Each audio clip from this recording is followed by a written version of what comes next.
गुलाम बाबा, आप श्री रामनाथ जी बाबा, सत्योदय गो माता, वंदन करतो। आपकी जय करू। आपकी आरती पूजन आणि व्यसनमुक्त मेळावा प्रसंगी उपस्थित नंदुरबार जिल्ह्याचे पालकमंत्री म्हणून ज्यांची नियुक्ती झाली ते अनिल दादा, उपस्थित ताईसाहेब, सर्व सन्मान्य व्यासपीठ, उपस्थित आपण सर्व परिवाराचे सर्व सदस्य, या ठिकाणी उपस्थित महिला बंधू भगिनी तथा माता, सर्व उपस्थित असलेले सर्व बांधव, आज या ठिकाणी आपल्या सर्वांना मी आपकी जय करू। आजच्या या कार्यक्रमाला एक दुसरा तिसरा कार्यक्रम असेल, आपला 4 एक कार्यक्रम झालेले। आजचा हा आरती पूजनाचा कार्यक्रम या ठिकाणी खूप चांगल्या पद्धतीने आयोजकांनी आयोजन केलेलं आहे। आपण सर्व ठिकाणी असे कार्यक्रम घेत असतो। प्रत्येक तालुक्याला, प्रत्येक जिल्ह्याला असे 5-6 जिल्हे असे आहेत। या नंदुरबार जिल्ह्यामध्ये आपले नेहमी कार्यक्रम चालत असतात आणि या कार्यक्रम घेण्याचा उद्देश एकच असतो, फक्त आपला समाज काही करून व्यसनमुक्त झाला पाहिजे। सर्व आपण एका ठिकाणी येऊन व्यसन सोडून काहीतरी चांगल्या मार्गाला आपण लागले पाहिजे, अशा पवित्र अशा उद्देशाने आपण हे कार्यक्रम घेत असतो। संत गुलाम महाराज ज्यांनी ब्रिटिशच्या वेळेस आपमूळ धर्माची स्थापना केली, सतीपती आरती पूजन, आरतीच्या माध्यमातून या आपल्या समाजाला त्यांनी एकत्र केले। 1937 ला ब्रिटिश सरकारचे राज्य होतं, त्यावेळेला आपमूळ धर्माची स्थापना केली गेली। मूळ धर्म म्हणजे हा आपमूळ धर्म, हा काही ठिकाणी विचारलं जातं, आपमूळ धर्म म्हणजे हा काय हिंदू धर्मापासून किंवा इतर धर्मापासून वेगळा आहे का, असं खूप ठिकाणी विचारलं जातं। असं काही नाही। त्यावेळेस ब्रिटिशांचे राज्य होतं आणि कुठेतरी समाजाला एकत्र करण्यासाठी, व्यसनमुक्त करून समाजाला चांगला मार्ग लावण्यासाठी बाबांनी हा उपक्रम त्यावेळेस राबवला होता। आणि जे काय हा धर्म म्हणजे मानव धर्मच त्या ठिकाणी मानव धर्मच त्या ठिकाणी स्थापन केला गेला। त्यावेळेला आपमूळ धर्म स्थापन करत असताना त्या ठिकाणी मारवाडी समाज होता, ब्राह्मण होते, बाकी प्रत्येक समाजाचे लोक त्या ठिकाणी एकत्र आले आणि या आपमूळ धर्माची स्थापन केली। त्यावेळेस तर त्यांनी खूप कमी असा समाज होता, लोक होते, हे 8-10 जेवढे बी समाज आपले आहेत हिंदू धर्माप्रमाणे जे बी आपण या एकत्र आहोत, ते सर्व त्या ठिकाणी एकत्र करून त्या ठिकाणी मानव धर्म म्हणून आपण त्यावेळेस बाबांनी स्थापन केला होता। आणि एकमेकांना भेटल्यावर आपण जे आपकी जय करतो, तो आपकी जय हा एकमेकांचा सन्मान करण्यासाठी केला गेला आहे। आणि त्यावेळेला 1937 ला ज्या वेळेला हा धर्म स्थापन केला गेला, त्यावेळेला बाबा असे समाज त्या ठिकाणी लोकवत झाली। बाबांमध्ये असे एक म्हणतात की या सृष्टीवर अति पाप झाल्यामुळे आप ईश्वरास त्याचा वीट आला आहे आणि म्हणून भूभार हलका करण्याकरिता आप गुलामने राम अवतार धारण केला आहे, असा बी शब्द होतो। आणि या त्यावेळेसला बाबांचे एक वाक्य आहे. आरतीला ज्यावेळेस ही आरतीची स्थापना झाली, जेव्हा आपण आरती केली, आरतीची स्थापना सुद्धा त्याच वेळेस झाली होती. आणि जेव्हा आरतीची स्थापन झाली त्यावेळेला पहिली आरतीत ही जेव्हा बोललो आपण, ही आरतीत खूप कमी लोक होते. पण एका पुस्तकामध्ये लिहिलेलं आहे शंकर विनायक ठकार यांनी की त्या पहिल्या आरतीला 25,000 लोक उपस्थित होते.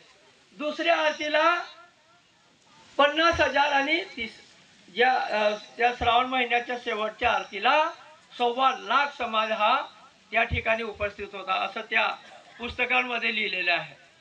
आणि आरतीमध्ये येऊन लोक समाज हा व्यसनमुक्त व्हायचा.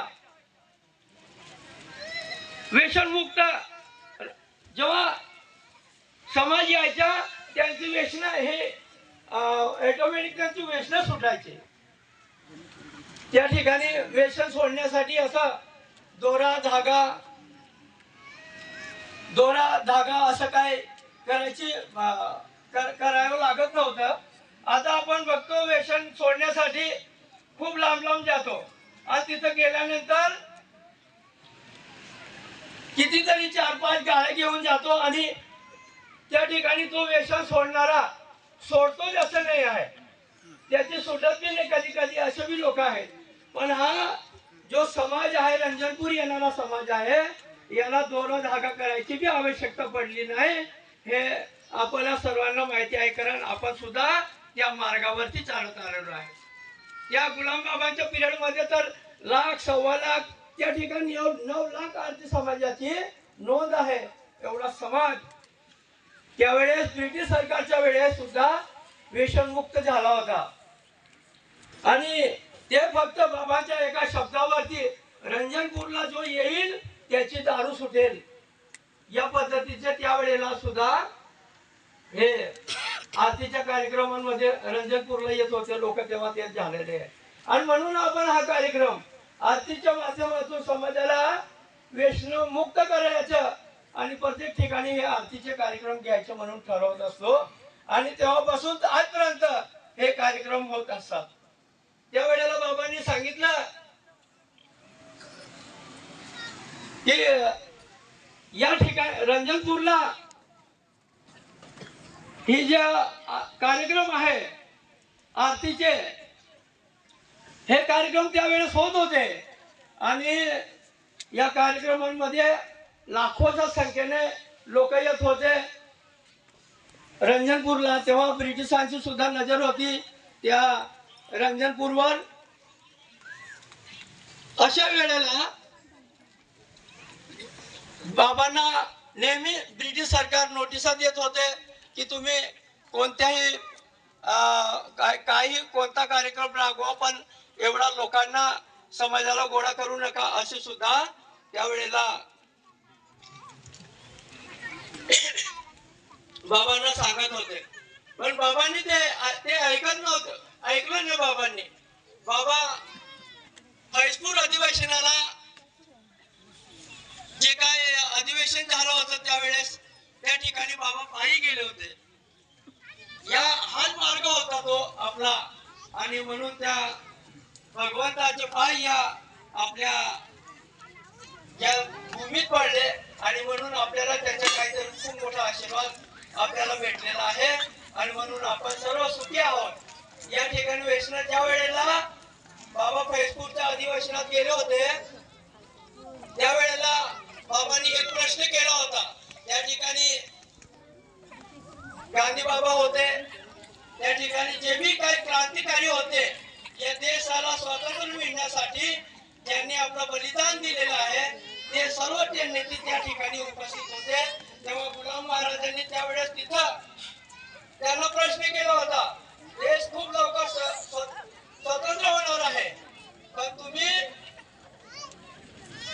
आमच्या समाजासाठी, लोकांसाठी तुम्ही काय करणार आहे, हे त्या ठिकाणी प्रश्न हे बाबांनी त्या ठिकाणी उपस्थित केला होता. हे जे काय आपल्याला आरक्षण भेटतंय, हे जे काय होत आहे, हे सर्व आपले जे बुजुर्ग होऊन गेलेले आहेत त्याच्यामुळे हे सर्व आपल्याला आज भेटत आहे. बाबांनी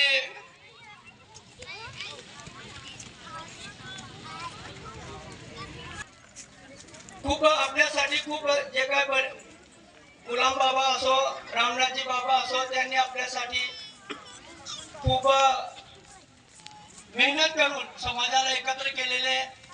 त्या ठिकाणी रंजनपूरला आजमी तेव्हापासून आज आतापर्यंत समाज आपण सर्व रंजनपूरला येत असतो. खूप मोठ्या संख्येने येत असतो. खूप मोठा इतिहास आहे, बोलणारे बी आहेत. पण त्या ठिकाणी त्यावेळेस आपले मंत्री साहेब रंजनपूरला आले. रंजनपूरला आल्यानंतर बाबांनी त्या ठिकाणी त्यांनी त्या ठिकाणी जेवण बी केलं. खूप आनंदाने खूप वेळ थांबले आणि त्यावेळेस बाबांनी त्यांना डोक्यावर हात फिरवला आणि ते गेल्यानंतर आम्हाला बाबांनी सांगितलं की साहेबांना मंत्री योग आहे, खूप लवकर मंत्री बनतील असं.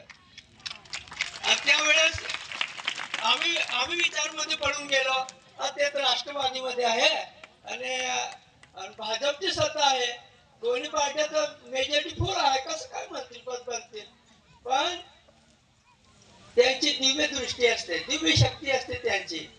त्यांच्या ते नजरेने कसं काय पाहिलं असेल त्यांना माहिती.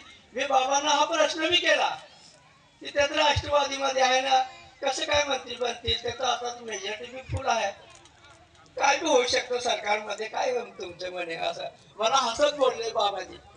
आणि खरंच मी 2 महिन्यात पाहिलं की मंत्री साहेब मंत्री बनून गेले. आणि खरंच आहे, भगवंताची कृपा असेल तर ते काही होऊ शकतं. आजचा हा कार्यक्रम, आज मंत्री साहेब आपल्या बरोबर आहे. आपण सर्व मंत्री साहेबांबरोबर राहिलं पाहिजे, एवढंच मी आजच्या या कार्यक्रमाला सांगतो. आणि आपल्या सर्वांना मी विनंती करेन की आपण सर्वांनी असे आपले छोटे छोटे कार्यक्रम असतात, व्यसनमुक्तीचे कार्यक्रम असतात, आरतीचे कार्यक्रम असतात. आणि अशा ठिकाणी आपला सर्व पोरं सोरं सर्व आलं पाहिजे. रंजनपूरच्या मार्गावर आपण लागलं पाहिजे. रंजनपूरला जे बी आपण शिकवतो, दारू व्यसन सर्व काय व्यसनमुक्तीचे कार्यक्रम, याच्यामध्ये आपण सर्वांनी पोरांना घेऊन आलं पाहिजे. आणि जे काय त्यावेळी असं त्या बाबांनी संस्कार आपल्या सर्वांवर टाकले, ते संस्कार आपल्यावर कायम टिकले पाहिजे. एवढंच बोलतो आणि थांबतो. आपकी जय. यानंतर